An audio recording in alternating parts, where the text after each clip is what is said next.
주변에서 항상 하는 얘기 중에 하나가 다이어트 얘기예요. 다이어트 얘기하면 또 나오는 얘기가 간헐적 단식이에요. 간헐적 단식에 대해서 자세히 좀 알려주세요.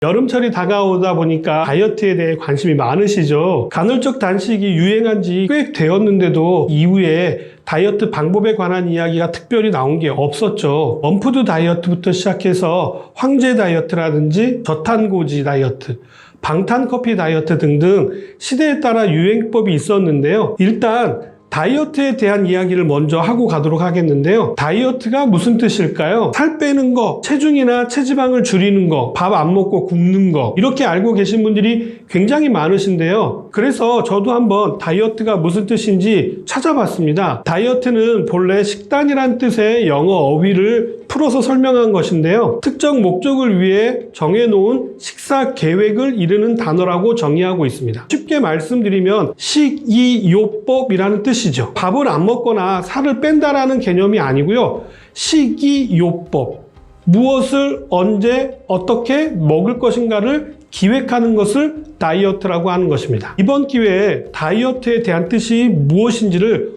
확실히 알아두시기 바랍니다. 질문을 하나 더 해보도록 할게요. 한 달 동안에 8kg 정도를 체중을 감량했다면 이 다이어트는 성공한 것일까요? 실패한 것일까요? 특별히 무리하거나 문제가 되지 않고 그냥 자연스럽게 8kg를 뺐다고 한다면요. 그 정도만 해도 소원이 없겠다 이렇게 얘기하시는 분들이 많으시더라고요. 한 달에 5kg 책임 감량 이러면서 이런 광고가 나오는 것들 많이 보셨을 텐데요. 한 달에 5kg, 많게는 8kg를 빼면 다이어트에 성공한 것일까요? 그렇다면 두 달이 지나서 7kg나 아니면 10kg가 다시 쪘다면 5kg에서 8kg 빼는 게 무슨 의미가 있을까요? 오히려 건강이 더 나빠지는 요요 현상만 올 것이기 때문입니다. 세상에 다이어트하는 방법이 이것이 있다 저것이 있다라고 주장들을 합니다만 만약에 이런 것들이 존재한다면 비만 인구가 많은 나라부터 비만인 사람이 한 명도 없어야 될 거 아니에요. 그러나 현실은 그렇지 않습니다. 그나마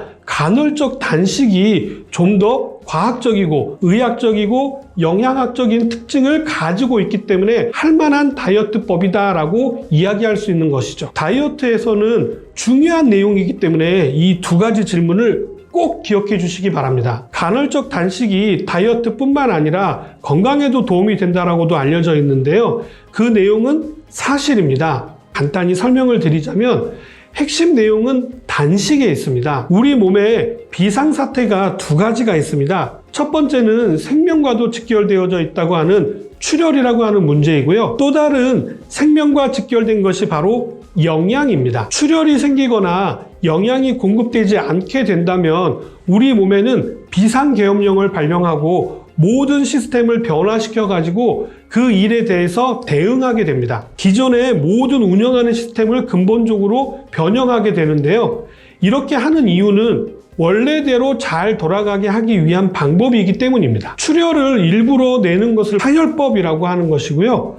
영양 공급을 극단적으로 중단하는 것을 바로 단식이라고 하는 것이죠. 간헐적 단식은 다이어트의 내용과 단식을 결합한 형태로 만들어져 있고요. 이러한 것들이 의학적으로 또는 영양학적으로 신뢰가 갈 만한 방법이기 때문에 많은 사람들이 관심을 가지고 있는 것입니다. 그렇다면 이런 간헐적 단식을 하는 방법은 어떻게 하는 것일까요? 인터넷이나 동영상을 통해서 많은 자료를 접해 보셨겠지만 간헐적 단식을 하는 방법에 대한 이야기는 많이 나와 있지만 원리가 무엇인지를 소개하는 내용들은 거의 본 적이 없습니다. 어떤 내용이든 그 개념과 방법은 다른 내용이기 때문에 구별하여서 기억하시는 것이 중요합니다. 구체적으로 간헐적 단식을 하는 방법은 하루에 12시간에서 16시간 동안 공복을 유지하시는 것입니다. 또 다른 방법이 있는데요. 일주일에 연속해서 이틀을 단식하는 방법도 있습니다. 특정 시간대에 공복을 유지하고 특정 시간에 식사를 할 수 있어서 시간제 다이어트법이라고도 합니다. 간헐적 단식의 원리는 공복 시간을 길게 유지하면서 근력 운동을 하는 게 핵심이라는 것입니다. 일반적으로 식사를 한 후에 적정 에너지를 사용하고 남은 에너지는 저장을 하게 되는데요. 탄수화물의 경우는 혈당에 있는 포도당을 글리코겐 형태로 포장을 해가지고 우리 몸의 간과 근육에 혈당을 저장을 합니다. 그리고도 남는 포도당은 지방으로 전환을 해서 복부에 집중적으로 저장을 하게 되는 거죠. 밥 많이 먹으면 배 나온다 이런 얘기 들어보신 적 있으시죠? 이렇게 우리 몸은 효율적으로 에너지를 사용하기 위해서 처음에는 탄수화물을 사용하고요. 다음에는 지방을 사용하게 됩니다. 간헐적 단식은 이 원리를 반대로 이용하는 것입니다. 공복 시간이 길어지면 우리 몸은 지방을 에너지로 사용하기 시작합니다. 기존에 사용하던 방법과는 완전히 다른 방법으로 몸이 변하게 되는데요. 이때 우리 몸에 쌓여있는 지방을 사용하게 되어서 군살이 빠지게 되고 혈중의 중성지방의 변화가 나타나게 되는 것입니다. 가급적이면 이 시간을 길게 유지하기 위해서 12시간이나 16시간을 단식을 하는 거죠. 그렇다면 좀 더 효과적으로 하는 방법을 말씀드리면 공복 시에 여기에다가 근력 운동을 추가해 주는 것입니다. 공복 시에 근력 운동을 하는 목적은 크게 두 가지가 있는데요. 그 첫 번째 목적은 공복이 길어지면 우리 몸은 근육을 분해해서 에너지로 활용하려고 하게 됩니다. 근력 운동을 함으로 인해서 근육이 분해되는 것을 막을 수가 있기 때문입니다. 두 번째 목적으로는요, 지방을 계속적으로 태우기 위해서 근력 운동을 권장하는 것입니다. 다이어트의 핵심은 여기에 있습니다. 단순히 간헐적 단식만 하기보다는 좀 더 적극적으로 운동을 하신다면 훨씬 효과가 크게 나타날 수가 있기 때문이죠. 간헐적 단식을 하는 방법에 대해서 말씀드리겠습니다. 아주 간단한데요. 크게 두 가지 형태로 많이들 활용을 하시는데요. 16대 8과 5대 2 방법입니다. 16대 8은 16시간의 공복을 유지하고 8시간 안에 식사를 하시는 것이고요. 5대 2 방법은요. 일주일 중에서 5일은 평상시대로 식사를 하고 이틀은 공복을 유지하는 것입니다. 그럼 공복을 유지할 때 물은 마셔도 되나요? 이렇게 물어보시는 분들이 많으신데요. 물은 드셔도 됩니다. 그러나 차라든지 음료를 드시는 것들은 안 됩니다. 필요 이상의 다른 작용이 일어날 수가 있기 때문에 그런 것들은 피하시는 게 좋습니다. 특별히 간헐적 단식을 하고 싶은데 혈압약을 드시거나 당뇨약을 드시는 분들도 계신다면 약은 드셔도 되고요. 간헐적 단식으로 인해서 혈압이나 혈당이 조절이 된다면 주치의와 상담하신 후에 약을 줄여가시거나 끊으실 수도 있습니다. 간헐적 단식을 하게 되면 좋아지는 점들이 여러 가지가 있는데요.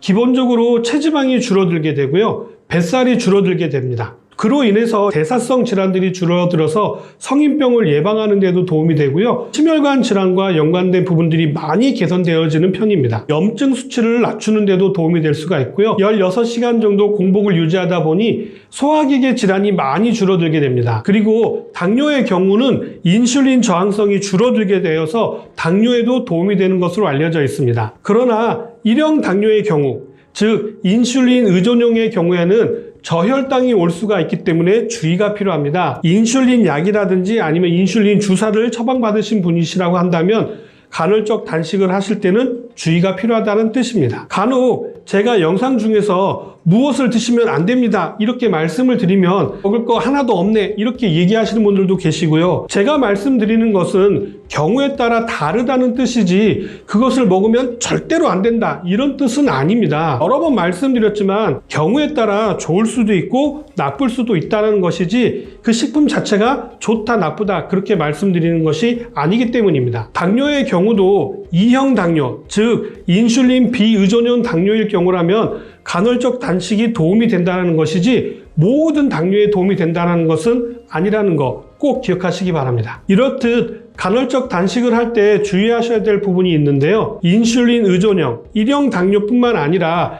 일반인의 경우에도 저혈당이 급격하게 올 수가 있기 때문에 주의가 필요하고요. 단식 중에 근력 운동이 좋다고 말씀드렸으나 이때 활성산소도 많이 만들어지기 때문에 평상시 식사 중에 꼭 항산화 식품을 충분히 챙겨 드시는 것도 굉장히 중요합니다. 마지막으로 식사를 하실 때 너무 고탄수화물 식사를 하시는 것들은 피하시는 게 좋고요. 과식을 한다거나 폭식을 하시는 것도 피하셔야 합니다. 가급적이면 완전 단백질 식품을 많이 섭취하시고 지방도 불포화 지방산 중심으로 필수 지방산이 많이 함유되어져 있는 지방을 섭취하시기 바랍니다. 어떠한 다이어트 방법도 마찬가지입니다. 하다가 멈추게 되면 요요 현상은 반드시 옵니다. 간헐적 단식도 예외가 될 수는 없거든요. 가장 중요한 것은 꾸준히 언제까지 하셔야 될까요?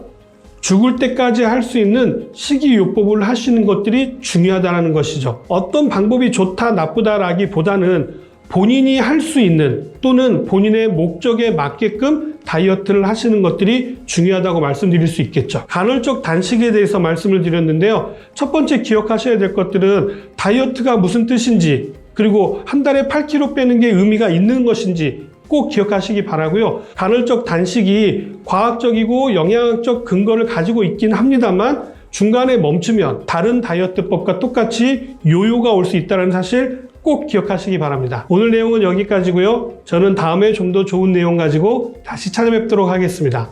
감사합니다.